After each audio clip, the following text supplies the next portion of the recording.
Appreciate the opportunity to speak on behalf of Happy Spine today.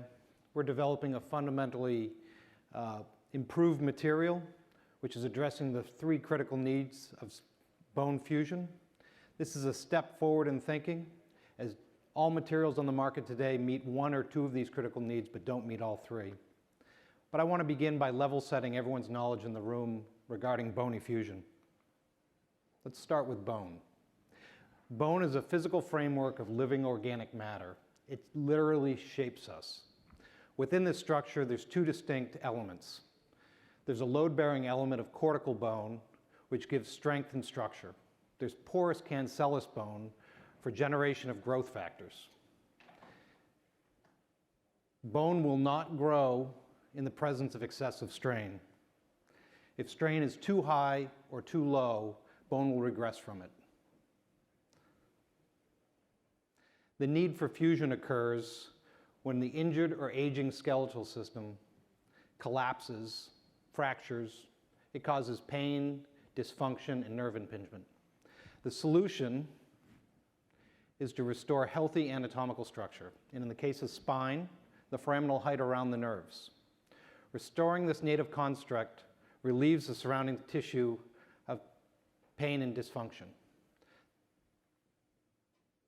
So, the recipe for success. We need three legs of the stool. As you all know, a two-legged stool doesn't stand very well, so all three elements are absolutely required.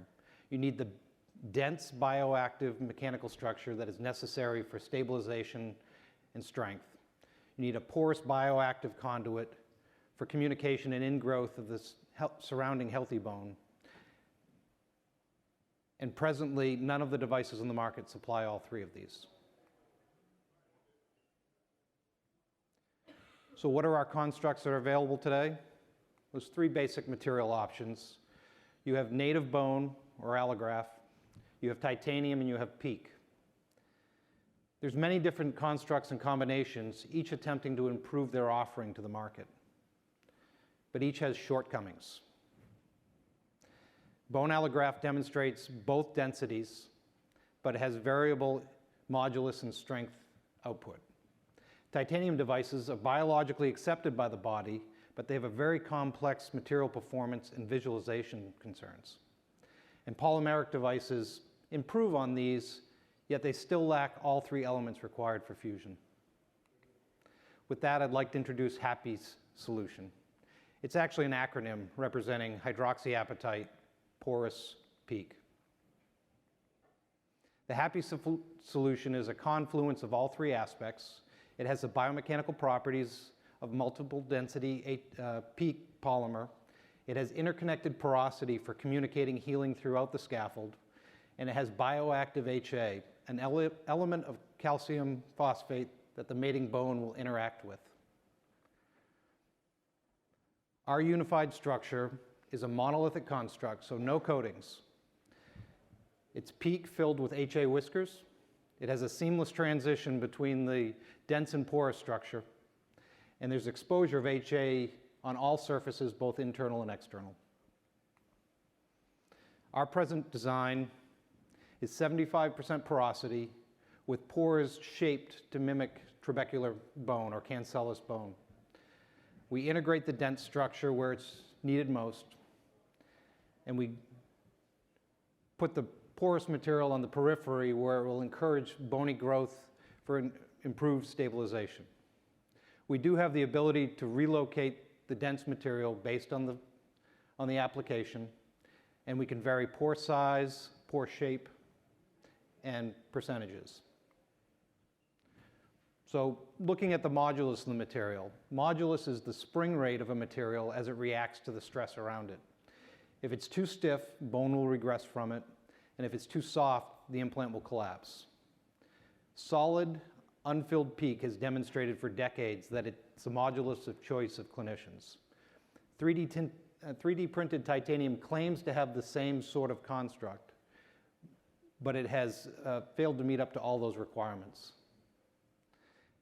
HAPPE material matches both the modulus of porous and dense bone.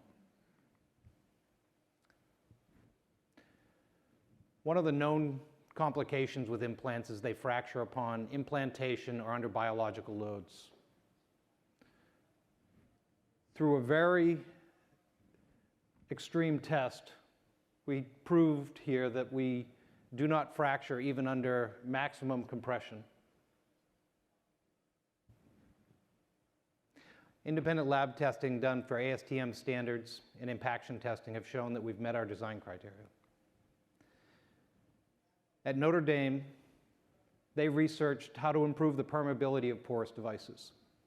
Some porous devices on the market today use sodium chloride, just a common table salt, which is cubic in form, to create their surface construct. Notre Dame's research has shown that by rounding the salt, having ellipsoidal and spherical salt particles, and creating porosity in that manner, you actually improve the material. And if you think about it, dice don't pack as well as spheres do. So it not only packs better and has better material properties, it truly just looks like bone. This time-lapse video, which covers 5 minutes, demonstrates HAPPE's fluid permeability throughout the porous structure.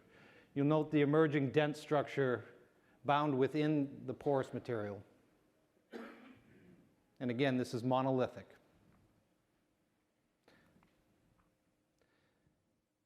Research is showing that it's critical to have both macro features and micro features.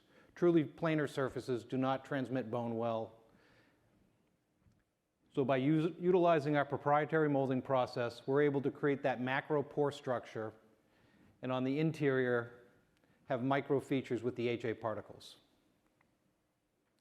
Our bioactive HA whiskers are plain flat on the surface for a micro feature, and through the pore walls, you're seeing exposed HA throughout the entire structure. Industry is working its way towards the need for a porous HA peak.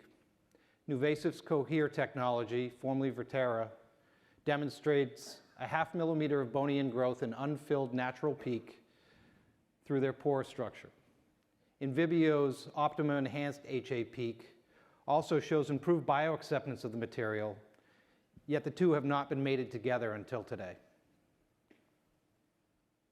But not all hydroxyapatites are the same. Conventional HA powder deployed in the market today is a 5-micron powder.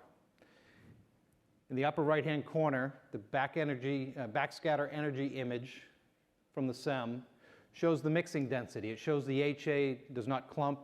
It distributes evenly throughout the material. However, if you note in the lower right-hand corner, the secondary energy, that shows a 3D image of the surface that's being looked at. And you'll see that a lot of that HA that's within the material is not exposed. Conversely, HAPPE's HA is a whisker. It has diameter and length, providing a reinforcement and exposure. It resists dislodgement and provides a greater surface for the body to interact with. So HAPPE's material solution is really the confluence of all three needs of fusion. It has peak filled with bioactive HA, with the ability to design the implant exactly where you want the porous material and the dense material. We also have multiple applications. This is just not a one implant material. At HAPPE, we're starting with spine with the 510(k) application on track for the end of this year. We're starting to look at additional opportunities in sports medicine. And in the future, we'll be looking at distal extremities and other expanding markets for opportunities. This is a new platform material. Our 5-year outlook is promising. We offer the market a fundamentally improved material. Our cervical spine revenue is forecasted to start after the 510(k) clearance next year, with sports medicine revenue beginning in 2022. This enables an exciting growth opportunity at HAPPE and for any partners that wish to join us. Look forward to speaking with you about that. Thank you.